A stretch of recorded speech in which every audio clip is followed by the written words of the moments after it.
Hi friends, ഇന്ന് നമുക്ക് അടിപൊളി ഒരു അച്ചാറാണ് കേട്ടോ. കാന്താരി മുളക് കൊണ്ട് മാർവാടി സ്റ്റൈലിലാണ് ഇത് ചെയ്യുന്നത്. 2 ടീസ്പൂൺ പെരിഞ്ജീരകം എടുത്തിട്ടുണ്ട്, 2 ടീസ്പൂൺ തന്നെ കടുക് എടുത്തിട്ടുണ്ട്. ഇനി നമുക്ക് വേണ്ടത് മല്ലിയാണ്. മുഴുവനേയുള്ള മല്ലി എടുക്കാവുള്ളൂ, മല്ലിപ്പൊടി എടുക്കരുത്. 2.5 ടീസ്പൂൺ മല്ലി ചേർത്ത് കൊടുക്കുന്നുണ്ട്. പിന്നെ ഒരു 1.5 ടീസ്പൂൺ ഉലുവയും കൂടെ ചേർത്ത് കൊടുക്കാം. എന്നിട്ട് നമുക്ക് ഇത് സ്റ്റൗവിൽ വെച്ചിട്ട് ഓയിലൊന്നും ഒഴിക്കാതെ ഒന്ന് ഫ്രൈ ആക്കി എടുക്കാം. ഒരു 2-3 മിനിറ്റ് എടുത്തിട്ട് ലോ ഫ്ലെയിമിൽ വെച്ചിട്ട് ഫ്രൈ ആക്കി എടുക്കണം. അപ്പോൾ അച്ചാർ കാന്താരി മുളക് കൊണ്ട്, വെള്ള കാന്താരി കൊണ്ടാണ് ഞാൻ ചെയ്യുന്നത്. അതായത് ഇവിടെ ഫ്രൈ ആയി വന്നിട്ടുണ്ട്. ഇത് നമുക്ക് തണുക്കാനായി മാറ്റി വയ്ക്കാം. ഇനി തിളച്ച വെള്ളം 1 കപ്പ് എടുക്കുക. അതിലേക്ക് ഒരു ചെറുനാരങ്ങ വലുപ്പത്തിലുള്ള പുളി ഇതിലേക്ക് കുതിർക്കാനായി മാറ്റി വയ്ക്കാം. ഒരു അരമണിക്കൂർ ഇതിരുന്ന് കുതിരട്ടെ. ഇനി നമുക്ക് നേരത്തെ ഫ്രൈ ചെയ്ത് വെച്ച മല്ലിയൊക്കെ ഇല്ലേ, അത് നമുക്ക് ഒരു മിക്സിയുടെ ജാറിലേക്ക് ആക്കിയിട്ട് ഒന്ന് പൊടിച്ചെടുക്കാം. അപ്പോൾ ആ ജാറ് ഒരുപാട് വലുതാണ്, അത്രയും വേണ്ട, നമുക്ക് കുറച്ചല്ലേ ഉള്ളത്. അപ്പോൾ ചെറിയൊരു ജാറിലേക്ക് മാറ്റി കൊടുക്കാം. ഈ ജാറ് ഞാൻ ഒരു ദിവസം കുരുമുളക് പൊടിച്ചാണ് കേട്ടോ, അതൊരു മങ്ങൽ വന്നു, അതാണ് ഞാൻ പറയുന്നത്.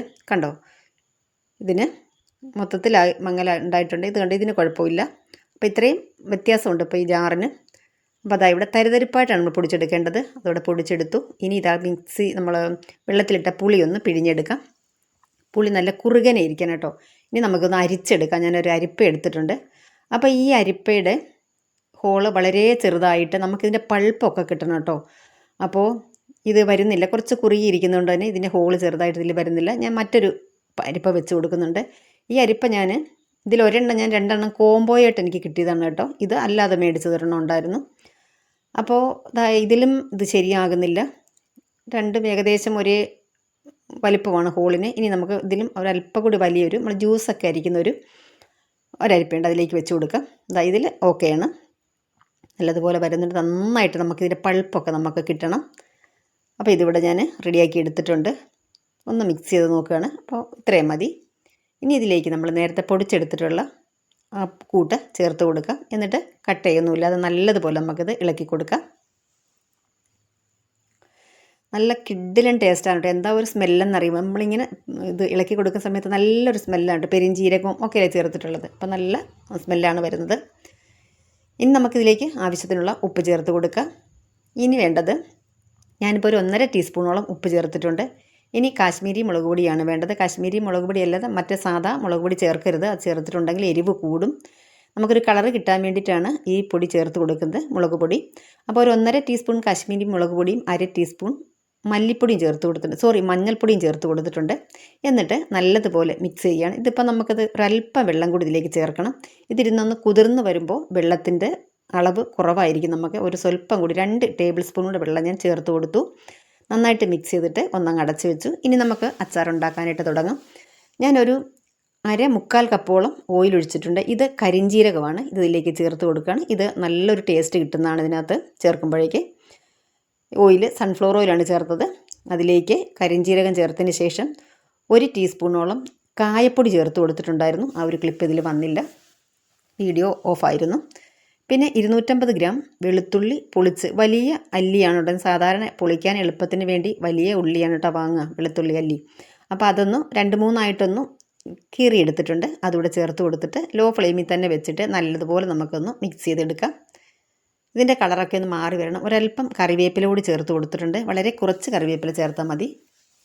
എന്നിട്ട് നന്നായിട്ട് നമുക്ക് മിക്സ് ചെയ്യാം. ചോറിൻ്റെ കൂടെയും കഞ്ഞിയുടെ കൂടെയും ചപ്പാത്തിയുടെ കൂടെയും ദോശയുടെ കൂടെയും ഒക്കെ നല്ല അടിപൊളി സംഭവമാണ് കേട്ടോ ഇത്. ഇപ്പോൾ ഇതിവിടെ നന്നായിട്ട് കളറൊക്കെ മാറി വന്നിട്ടുണ്ട്. ഇനി നമ്മൾ നേരത്തെ മിക്സ് ചെയ്ത് വെച്ച ആ കൂട്ടുത പാകത്തിന് വെള്ളമൊക്കെ കറക്റ്റ് ആയിട്ടുണ്ട്. കണ്ടോ, ഇങ്ങനെ കളർ തന്നെ അടിപൊളിയായിട്ടുണ്ട്. നമുക്ക് ഇതിലേക്ക് ചേർത്ത് കൊടുക്കാം. ഇത് നന്നായിട്ടൊന്ന് വഴന്ന് നമ്മൾ ഈ മുളക് പൊടിയുടെയൊക്കെ പച്ചമണമൊക്കെ മാറി നല്ലതുപോലെ റെഡിയായി വരട്ടെ. നന്നായിട്ട് നമുക്കിത് മിക്സ് ചെയ്ത് കൊടുക്കാം. നല്ല സ്മെല്ലാണ് കേട്ടോ, കായപ്പൊടിയൊക്കെ ചേർത്ത് പിന്നെ നമ്മൾ പൊടിച്ചെടുത്ത പെരിഞ്ജീരകവും ഇതൊക്കെ ആകുമ്പോൾ നല്ലൊരു സ്മെല്ലാണ് കേട്ടോ. ഇതേ കണ്ടോ, ഇപ്പോൾ ഇത്ര ഓയിൽ ഇങ്ങനെ തെളിഞ്ഞ് നിൽക്കുന്നതുകൊണ്ട് നമ്മൾ പേടിക്കണ്ട കേട്ടോ. ഇത് കാരണം നമ്മൾ ഇനി കാന്താരിമുളകൊക്കെ ചേർത്ത് കഴിയുമ്പോൾ നല്ല പാകത്തിന് പെരണ്ടിരിക്കും. നമ്മുടെ വീഡിയോയുടെ എൻഡിൽ കാണാൻ പറ്റും. ഈ ഓയിലൊക്കെ ഇത്ര ഓയിൽ വേണം കേട്ടോ, എങ്കിലേ ഇത് കേടാകാതെ ഇരിക്കുകയുള്ളൂ. ഒരു 1-1.5 മാസം വരെ നമുക്ക് ഫ്രിഡ്ജിൽ സൂക്ഷിക്കാൻ പറ്റും. നല്ലതുപോലെ ഈ കാന്താരി മുളകൊക്കെ നന്നായിട്ട് വഴന്ന് നല്ല സോഫ്റ്റായി വരണമല്ലോ. ഇനി ഇതാ ഇത്രയുണ്ട്, ഏകദേശം എനിക്കൊരു 4 കപ്പ് ഉണ്ടാവും. 250 ml കപ്പിന് ഒരു 4 കപ്പ് ഉണ്ടാവും തോന്നുന്നുണ്ട് ഈ കാന്താരി മുളക്. ഞാനിത് അളന്നൊന്നും നോക്കിയിട്ടില്ല കേട്ടോ. ഇത് നമുക്കിതിലേക്ക് ചേർത്ത് കൊടുക്കാം. ഇതിനൊരല്പം കൂടിയുണ്ട്, ഇത്ര കൂടിയുണ്ട് കേട്ടോ. ഇത് വീട്ടിൽ തന്നെ ഉണ്ടായ കാന്താരി മുളകാണ്. അപ്പോൾ ഇതിനാവുമ്പം ഒരുപാട് എരിവില്ലല്ലോ. പക്ഷേ ഇതിന് തോടിന് എനിക്ക് തോന്നുന്നു ഒരല്പം കൂടി കട്ടി കൂടുതലാണെന്ന്. അതുകൊണ്ട് തന്നെ നമ്മളൊരു 7-8 മിനിറ്റോളം നമ്മളിതുപോലെ ഇളക്കി കൊടുക്കണം. ഇതിനിടയ്ക്ക് ഞാൻ അടച്ച് വെച്ചും കൊടുക്കുന്നുണ്ട്. ഒരല്പസമയം നമുക്ക് നല്ലപോലെ മുറിച്ചിട്ടൊന്നുമില്ലല്ലോ. പച്ചമുളക് ചെയ്യുമ്പോൾ നമ്മൾ കട്ട് ചെയ്തല്ലേ അച്ചാറിടുന്നത്. അപ്പോൾ ഇത് കുറച്ച് സമയം വെക്കണം. ഞാനൊരു 8 മിനിറ്റ് വെക്കുന്നുണ്ട്. ഇത് ഇടയ്ക്കിടയ്ക്ക് ഇളക്കി കൊടുക്കുന്നുണ്ട്. നന്നായിട്ടൊന്ന് തിളച്ച് ലോ ഫ്ലെയിമിലാണ് വെച്ചിട്ടുള്ളത്. ലോ ടു മീഡിയം ഫ്ലെയിമിൽ വെച്ചാൽ മതി. ഇടയ്ക്കിടയ്ക്ക് നമുക്കിതുപോലെ ഇളക്കി കൊടുക്കാം. ഇപ്പം നല്ല അടിപൊളി കളറായിട്ട് വന്നിട്ടുണ്ട്. ഞാൻ ഉപ്പൊന്ന് നോക്കി. ഇപ്പം നമുക്ക് മെയിനായിട്ട് അറിയില്ല, ഉപ്പും പുളി മാത്രമേ അറിയുള്ളൂ. എരിവ് കുറവാണല്ലോ. അപ്പം ഞാനൊന്ന് അടച്ച് വെച്ച് കൊടുത്തിട്ടുണ്ട്. എന്നാലും ഉപ്പും പുളിയും പാകത്തിനുണ്ട്. ഇതിനൊരല്പം വിനാഗിരി കൂടി നമ്മളിതിലേക്ക് ചേർക്കും. ഞാനിടയ്ക്ക് ഒന്ന് തുറന്ന് നോക്കി. ഓയിലൊക്കെ ഇതിലൊക്കെ ഒന്ന് പിടിച്ച് വന്നിട്ടുണ്ട്. ഇനി നമ്മൾ ഇത് തണുത്ത് കോരി വെക്കുന്ന സമയത്ത് ഒട്ടും ഓയിൽ കൂടുതലായിട്ട് വരില്ല. കണ്ടോ, ഇത് കാന്താരി മുളക് ഇവിടെ നിന്ന് സോഫ്റ്റായി വന്നിട്ടുണ്ട്. നല്ല ചൂടുണ്ട്. നന്നായിട്ട് ഇളക്കി കൊടുത്തുകൊണ്ടിരിക്കുകയാണ്.